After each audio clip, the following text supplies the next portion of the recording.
Alrighty, good evening, everyone. Again, thank you for taking time out to attend our dual enrollment orientation this evening. We are very excited to share some important information with you about our dual enrollment program. So just a couple tips. You may want to take out some paper to take some notes. Also, we will publish this orientation to our website within the next week. And also, we will answer questions. So feel free to put your questions in the chat. And at the end of our presentation, we will answer all questions. All right, let's go ahead and get started. My name is Sharma Archie. I'm the lead dual enrollment advisor, and I am the Shadow Creek High School advisor. Miss Iris Hilliard is our Alvin High School dual enrollment advisor, as well as Livingstone's. Hi, I'm Monica Silvis. I'm the Dual Enrollment Advisor for Iowa Colony, Danbury High School, and homeschool students. I'm Diane Thompson. I'm the Dual Enrollment Advisor at Manville High School. Hi, I'm Dr. Carrie L. Lyles, and I'm the Dual Enrollment Advisor at Turner High School. Hi, I'm Christina Martins, and I'm the Dual Enrollment Advisor at Pearland High School and Dawson High School. And our contacts for the main campus, our College and Career Pathways Office is what dual enrollment lies underneath. Dr. Jessica Renero Ramirez is our Dean of College Access and Partnerships. Linda Smith is our Senior Administrative Assistant for the program. And Michaela Canales is our part-time assistant. Okay, so we're going to start with understanding pathways and course type. So in dual credit, we have academic dual enrollment college courses, and those are the core courses that are part of the ACC transfer pathway degrees. They're courses that transfer with a C or higher to Texas public colleges and universities, and most out-of-state public universities as well. Examples are English 1301, Composition 1, Government 2305, Federal Government, so all of the general core classes. The other group of classes that we offer are called Technical Dual Enrollment College courses, and these courses are part of workforce certificates. They do not transfer to universities, but they can transfer to other community colleges. Those are the courses like the chef, sanitary and safety classes, the pharmacy tech classes, the technical course classes. So right now we only have technical dual credit courses in Alvin ISD, but we are working on other pathways in other ISDs. Next slide. Okay, so understanding dual degree and dual enrollment. A dual enrollment student is a student taking a college class or a college course in high school, and they're earning both high school and college credit. Courses can be academic or technical. Technical, again, right now it's only in Alvin ISD, and they are always registered by their ACC advisor for any college course that they are going to take. If they are dual degree, it's everything above, plus they have the opportunity to earn the associate's degree in general studies while they're in high school. The degree itself is made up of 60 college credit hours of academic courses, and the student must disclose that they are degree seeking to their advisor, so we know that they're on this path, we know that's what they want to do, and we can help them reach their goal. Next slide. Okay, so this is an example academic transfer pathway for a student who's a dual degree student earning their general studies associate's degree. And it is just an example. It's not going to be like this for every student, but this kind of shows their 9th grade year, 10th grade. It doesn't show the summer, so students can also take classes over the summer. It doesn't all have to be done at the high school during their school year. They'll work with their ACC advisor to find a pathway that works best for their school and for them as an individual student. And the pathways are available for business majors, science, and math-intensive majors. We're adding more pathways, but the general studies degree really can cover a lot of different pathways. Next slide. This is an example of the Alvin ISD certificate pathway. This one is specifically for culinary arts, and it just shows how the student would start the pathway in their 11th grade year and then continue on through 12th grade, and they have to take all of these courses to get their certificate. The ACC certificate pathways are available, again, in Alvin ISD only. They do include, at this time, pharmacy tech, culinary arts, and EMT. And we are, again, working with other ISDs to try to form technical pathways. Next slide. All right, so did you know about dual enrollment? Dual enrollment college courses are taught by the ACC professors, or they're specially credentialed from the school district. The courses are offered on the high school campuses, so you don't have to leave your high school campus in order to take dual enrollment, but dual enrollment students can also take courses online or at an ACC campus. The high school campuses do have a dual enrollment advisor to assist you. It's important that students and parents both understand that dual enrollment college courses are not AP.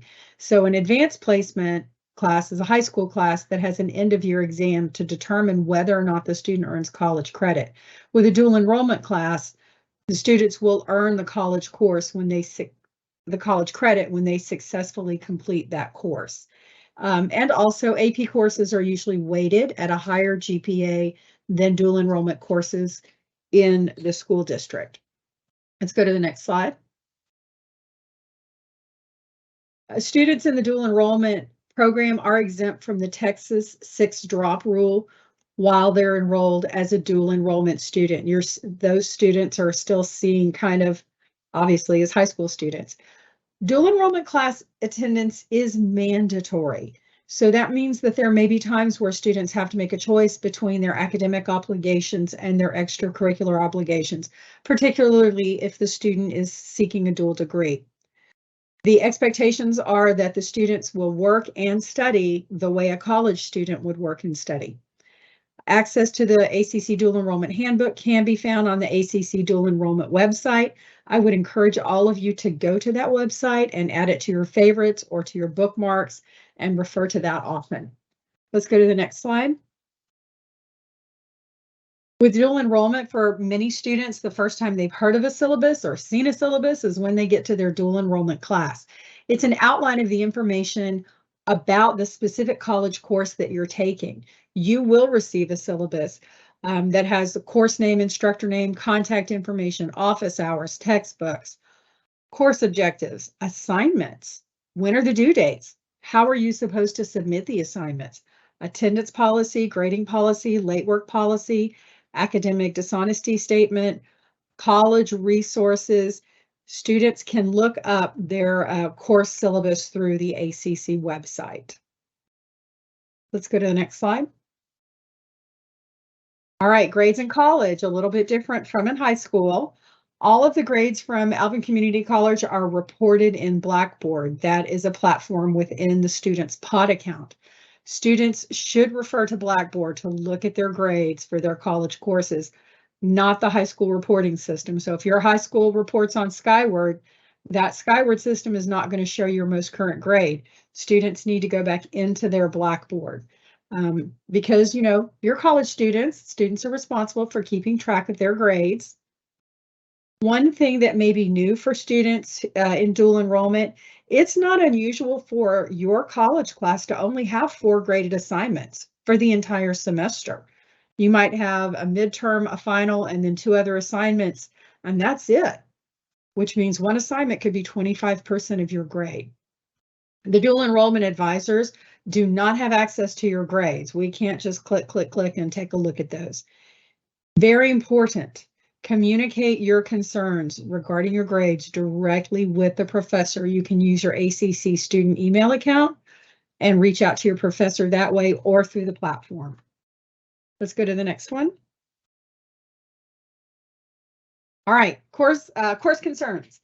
If a student has any questions or concerns regarding the curriculum or the grades or the assignments, or if there's some other random issue that comes up, those need to initially be directed from the student to the instructor. The instructor is going to be the first point of contact for all of those issues. And then, if necessary, the student can contact the dean. If the student is unsuccessful and parental involvement is warranted, A FERPA form must be on file, and a parent must have a FERPA access code before the professor will discuss directly with a parent. Time and again, I've heard from the professors that their expectation is that the student addresses any issues. The ACC advisor cannot assist you with grades, assignments, curriculum, or any classroom-specific concerns. Again, this must all go back to the instructor and the dean. We're really trying to encourage our dual enrollment students to step into a role of really being directive. Let's go to the next slide. All right, so FERPA, Federal Family Educational Right to Privacy Act, for parents to be able to speak to a professor about their students' grades or assignments, the students must fill out a FERPA release form with their ACC advisor. It's very important that this is signed in the presence of your ACC advisor or an ACC representative. The form must be filled out by the student in person. The student will be then given a FERPA code to the student, and the student can share that code with any of the individuals that they have listed on their FERPA form. I will tell you one of the biggest struggles. I was previously a school counselor and now in this role as a dual enrollment advisor. School counselors can share everything about the student record with the parents. Once students enroll as a college student, that becomes very, very limited for the dual enrollment advisors. And so it's important that the student completes this FERPA form if they want to be able to share information with the parents. All right, I'll turn this over to Ms. Silvas. Let's go to the next slide. Awesome. Okay, so we're going to talk about our academic standards. This is a wonderful bit of information. I'm going to read it to you because I don't want to miss any part of it, and I want you to hear it all. Students placed in alternative school or a facility due to disciplinary reason exceeding 1 week will automatically be withdrawn from all dual enrollment college courses and assigned a W for each course.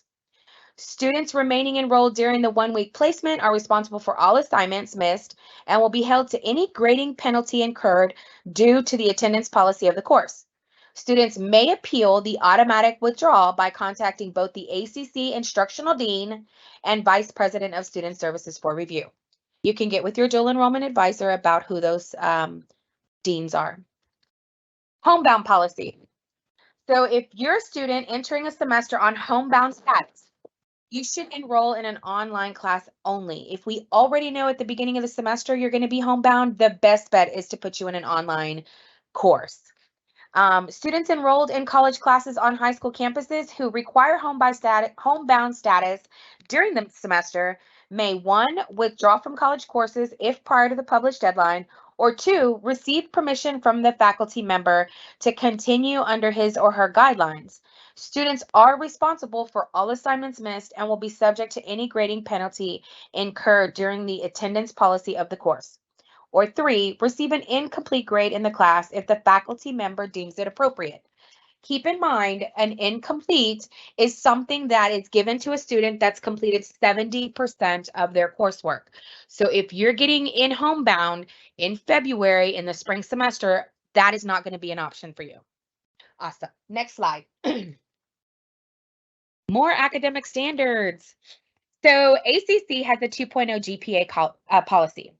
The college cumulative GPA is calculated at the completion of each semester.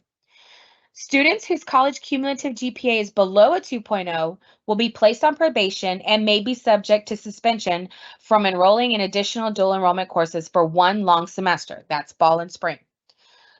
Students placed on probation or suspension will meet with their ACC advisor to complete the dual enrollment academic improvement plan.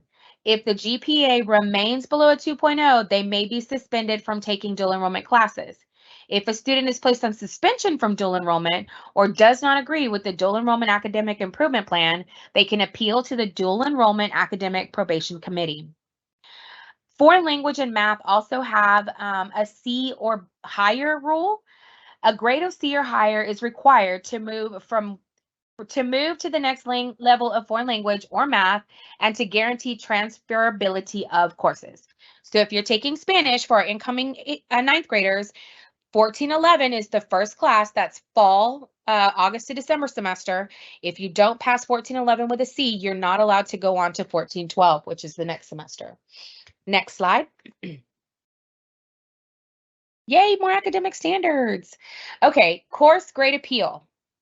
This is a long one, so have a seat and get ready. A student shall have 1 year from the date a grade is assigned to submit a grade appeal. A student shall not be permitted to submit a grade appeal because of general dissatisfaction with the grade, when a penalty has been assigned to the grade, or due to the outcome of the course as a result of the grade. So let me stop there and explain. When they're talking about a penalty, if we have plagiarism that comes out in a paper and you don't agree with that, that's not a reason for an appeal, just to kind of keep you updated. So in addition, disagreement with the instructor's professional judgment of the quality of the student's work and performance shall not be permitted as bias for the grade appeal. During an appeal, the student is required to first meet with a faculty member for discussion and to seek resolution. If resolution does not occur at the faculty level, the student may first appeal to the dean and then the vice president of instruction for further consideration. The VPI, or Vice President of Instruction, may schedule a conference with the student or refer the appeal to the Academic Appeals Committee.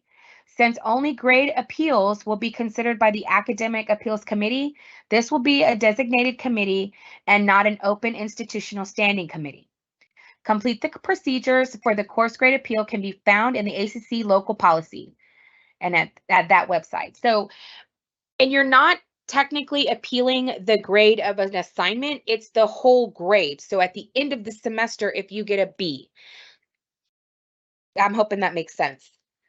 Okay, so on to the next slide. Parent tips to aid in student success. So as you all know, if we've got some parents out there, I'm sure you know, y'all are the biggest part of the success that your students can have in the dual enrollment program. And that doesn't mean doing their homework. And so here's some couple of things that we kind of tried to put together to help you aid in their success. So reviewing the course syllabus with your student at the beginning of the semester is one of the best things that you could ever do. I've constantly told my students to make sure they sit down, if they're in extracurriculars, to compare the calendar from the syllabus and the calendar from their sporting events, so that you know what's going to be due when you have a major event that needs to be done. This way you can get it submitted early and not later. Also, parents can recognize that your parental role as related to their education shifts from primary advocate to secondary advocate when your student is enrolled in college courses. Like Ms. Thompson said earlier, in high school, their parents can be told anything.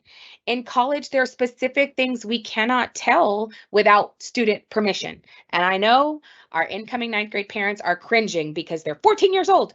I had one. I remember it's hard to stay on that line, but it is, we help you with that. Another thing that we want our parents to know is that we ask that you encourage independence in problem solving. Allow your student the opportunity to solve any academic concerns. It's only going to help them be successful when they go off to university and you're not able to be with them. Also, help your students to prepare for possible challenges that may arise throughout the school year. Assist in developing time management skills. Encourage your students to be engaged and aware in class. And understand that sometimes a straight A student in high school may make their first college seat. Help your students to communicate with their professor in a professional and respectful way. If you've noticed there's a pattern, we ask that the students communicate to their professor first. They can come and talk to us, talk our ear off, but as a dual enrollment advisor, there's nothing we can do to help that student appeal their grade, challenge their grade. It has to come from them. Next slide. Awesome. So now we're on to course accommodations. Student accessibility services is an opportunity for students that receive accommodations on the high school to possibly also receive accommodations on the college. So if you're in a 504 or IEP on your high school campus, you may need to speak with our Student Accessibility Service Department to see if you can also request those accommodations with the college. To get started, you have to visit the ACC Student Accessibility Service website or contact them directly. There's a phone number here. It's the 281-756-5701, or simply email them at sas@alvincollege.edu. After initial setup, you'll need to contact the SAS office every semester. Every semester paperwork has to be submitted to the new instructors for the new classes that they're taking. And this is to verify that they are following your accommodations. Next slide. Logging into the pod. This is a very important part of a dual enrollment student's life. The pod is like our Skyward. So everything you need to see for your student is going to be in the pod. You can get there from our homepage. I don't think the app was very successful. They tried to have people download the app. It wasn't very user friendly. So it's easier just to go to the website and click the pod. Students should have been sent an email with their ACC ID, Access ID, and their ACC email when their ACC application was processed. You will need to check your junk mail or your spam because sometimes it goes there. You'll set up the pod account and email using those instructions, and make sure you check your oh, I already said that. And so you'll click on the pod from our homepage. Next slide. Oh, actually, I'm turning it back over to, oh, this is a sample email. This is what it'll look like, what you'll get from ACC with the instructions, the link. Here's your student ID number. That's going to be numbers. Your access ID is going to be your first initial, 4 first letters of your last name, and the last 4 numbers of your student ID. And then your ACC email just adds at student.alvincollege.edu to your access ID. All right, now I'm passing it over. Okay, thank you. So yes, as Monica stated, the pod is very important for students. Again, your ID number, access code, and ACC email is on your welcome letter. If you have an iCloud email, you used a personal email to reply Texas and it was iCloud, it possibly went to your junk mail. So definitely make sure if you don't receive this within 3 to 4 days after you apply, make sure you check your junk email for this email. Now, once you have your email, this welcome email, and you're trying to set up your pod account, you may have to call our IT services to get them to reset your password if the link is not working for you. And that number is highlighted. It's 281-756-3544. And they can reset your password, and then you can use your ACC email and that new password to log in, and then it will have you recreate another password. Make sure you keep up with your passwords. And also, this email will give you links that will assist you, like the first time in college students, transfer students returning, just a lot of important information that students you should definitely read over. And then at the bottom of that email are also some important offices, admissions assistance, and then also financial aid that you guys may be needing to use senior year going into college and possibly coming soon as a dual enrollment student. Again, this is just an extra slide that you guys may want to take notes off of. It is the contact information for the pod. Again, if you need to reset your password and the link that it was giving you was not working, you can contact our ACC IT help desk. That is our email on there, itservices@alvincollege.edu, or you can call 281-756-3544. And all students need to make sure that your ACC pod and your email account is created and you have logged in before the first day of class. Again, students, your ACC email is very important. That is where professors will contact you and email you, so make sure that you check that. They will not be emailing you on your Alvin ISD, your Danbury ISD, your Pearland ISD emails, so make sure you check your ACC email daily. Make sure you check that daily. Okay, so making a payment. There are 3 steps to get to the screen to where you need to make a payment.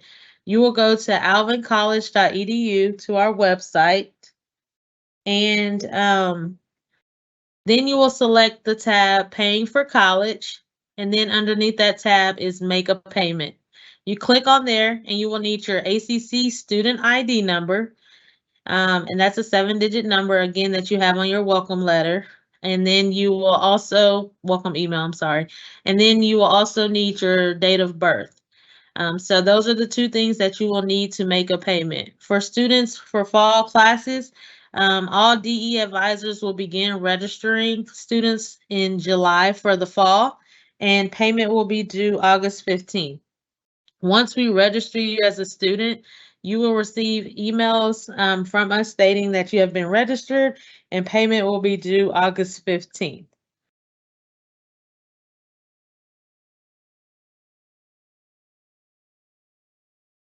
All right, purchasing or renting textbooks. Students, we want you to familiarize yourself with using our Alvin Community College bookstore.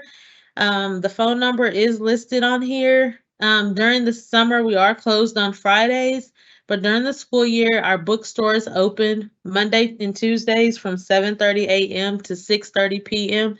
to accommodate students that may need to go after school to get a book. And also, and Wednesday and Thursdays, 7:30 to 5 p.m. And then on Fridays, we close early, 8 a.m. to 1 p.m. Now, students, when should you buy your books? We as advisors, we suggest that you go to class first and make sure that you are going to need to purchase the textbook, that you actually are going to use it in your class. If you purchase the book before classes start, do not take the shrink wrap off until after you have been told that you will use this book for the class. If the book is unwrapped and the shrink is gone, the bookstore will not take it back. So make sure that you leave it closed until you check with your professor that you will actually use the book. And then some of our classes use an ebook through Red Shelf. So they will have electronic books that are included in your tuition. So when you get your fee statement in August, make sure that you check to see if you've already paid for your book. You will have access to these ebooks in your course in Blackboard.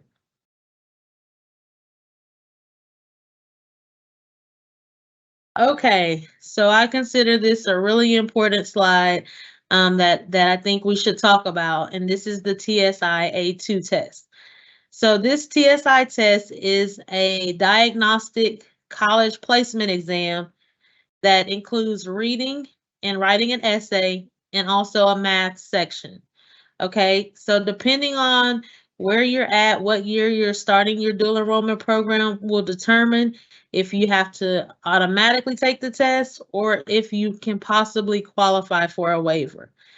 So most students that are 8th grade going to 9th grade that are wanting to start in the fall, you need to take the TSI A2, okay? I know that the high schools and the junior highs were offering them earlier in the school year, but at this point, if you've been receiving contact from us about you need to test, your options would be to take that test online through ACC or to take it in person on campus. And if you're under the age of 16, you need to have an adult present with you if you decide to take it in person at ACC. We would like for you to check with your ACC advisor before testing to make sure that you're not eligible for a waiver that will require you not to take the test.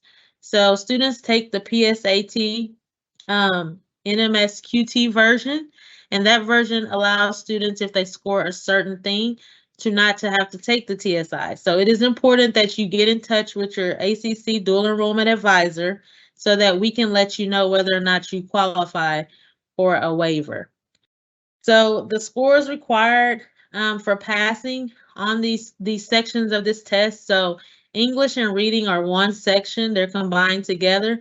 So for the reading part, you have to score a 945 or higher to be considered passing.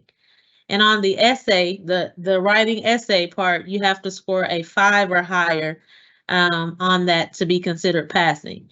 Now, there's also a diagnostic part of the test. So if you score below a 945, but you score a 5 or a 6 on the diagnostic and then a 5 through 8 on the essay, then you can be considered passing. The same thing for math. 950 is the passing score for math. However, if you score below a 950, but you make a 6 on the diagnostic score, then you are considered passing. So if you score a 945 and a 6 on diagnostic, you are considered passing for math. So again, if you don't know if you qualify for a waiver, get in touch with your ACC dual enrollment advisor so that she can let you know. And if you don't qualify for a waiver, you need to test. Certain classes don't require you to pass the test, you just have to take the test.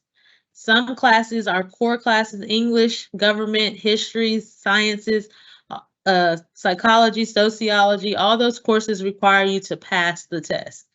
So be sure to get in touch with your advisors as soon as you can to know where you stand on testing. A few reminders. Email, again, is our official form of communication with you. Make sure that you get into your college email in the pod before classes start and that you check your ACC email daily so that you are staying abreast of what's going on in the class and anyone that is trying to communicate with you, that you're responding in a timely manner. Your ACC advisor will register you for any courses that you take while you're in the dual enrollment program. You should never register yourself for classes. So make sure that if you need to register for any dual enrollment classes, you go see your advisor or you email your advisor about registration. If you ever need assistance with anything, please contact your ACC advisors on your campus directly. We are here to help you. Many programs are not designed the way that we are, and I think it's a blessing that we are able to be in the schools and you have access to us all the time. So don't hesitate to stop by or email to get the assistance that you need. So a few important dates. The final deadline for dual enrollment for fall is you have to have your application and testing requirement complete by June 29th. June 29th is the absolute deadline. So if you have not completed your application and you have not completed the testing requirements for the courses that you have selected on your course verification, you will be removed from those courses. So again, June 29th is the final deadline.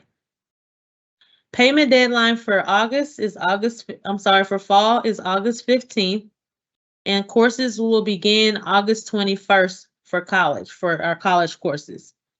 And the withdrawal deadline is November 15th. For the spring semester, so payments are done semesterly. You will have to pay in the fall and you will have to pay in the spring for spring classes. We will begin registration for spring classes November 9th. The payment deadline is January 9th. Courses will begin January 16th, and the withdrawal deadline is April 17th for the spring semester. Again, college looks at our courses are based on semester, so fall and spring semester. So again, you will make two payments, one in the fall and one in the spring. Again, this is a sheet with all of our dual enrollment advisors for each school listed on here. So again, make sure that you take your advisor's name down, their phone number for their school, and their email address to email them with any questions or concerns that you may have about the dual enrollment program. I'm going to leave this up for just a couple minutes to make sure you guys get it.